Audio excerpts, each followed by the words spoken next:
Great day sa ating lahat. Naisipan ko na i-share itong John chapter 2 verse 23 to 25 kasi dahil sa scripture na ito, muli akong napaalalanan patungkol sa alam ni Jesus ang kalooban ng tao.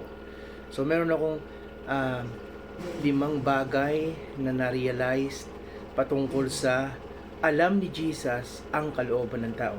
So minsan may mga tao na akala siguro nila ay makakapaglihim sila or may mga bagay tayo na pwedeng itago mula sa ating manlilikha or mula dun sa tinatawag natin na Diyos. So ngayong araw sa pag-devotion natin ay na-remind ako sa verses na ito ng John chapter 2 at kaya naisipan ko na i-share at pwede rin po kayo mag-comment kung meron kayong maaalala patungkol sa bagay na ito.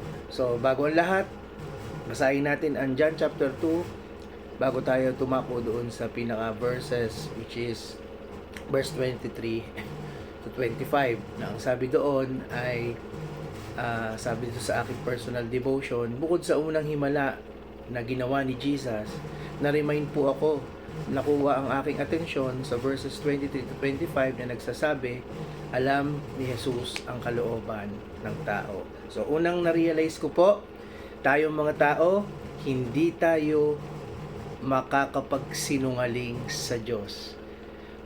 Minsan, to make ourselves feel better, mayroong mga bagay tayo na ginagawa or pinasisinungalingan at minsan akala natin yun ay hindi napapanood o nakikita ng Diyos. So, through this scripture na alam ni Jesus ang kalooban ng tao, kailangan ma-establish natin sa ating mga buhay at ma-realize natin at dapat alam natin na we cannot fool God. Hindi natin siya maluloko o hindi tayo makakapag-sinungaling sa Lord. Kahit na ito man ay white lies or kahit ito man ay mga bagay para i-cover ang isang bagay or ang mga matters tungkol sa ating sarili, ay at the end of the day, as we sleep, as the Lord is watching our life, ay dapat alam natin o nauunawaan natin na ngingiti lang ang ating Panginoon or maaaring minsan nakamangot siya sa kung yung mga bagay na ginawa o ginagawa natin dahil nga alam naman niya yon, no? Alam niya yung mga bagay na yon na minsan or madalas napapasinungalingan natin sa ating mga buhay. So, makakatulong ito kapag nauunawaan natin na hindi pwedeng magsinungaling ang tao sa Diyos. So, mas magiging transparent tayo as we pray to the Lord.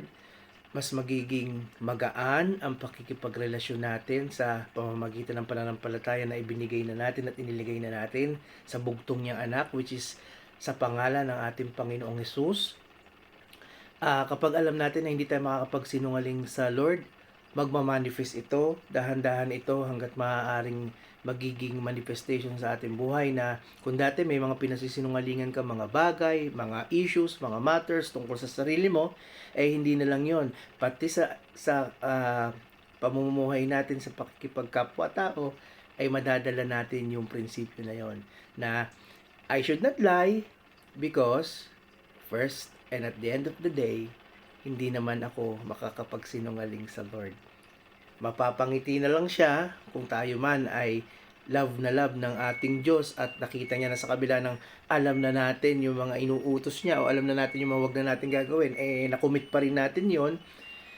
Mapapangiti na lang or pwede nating imagine na napapakamot na lang, no, ang ating God as He watch us na sa kabila nun ay nagfa-fail pa rin tayo at nagagawa pa rin natin mag-lie or magsinungaling.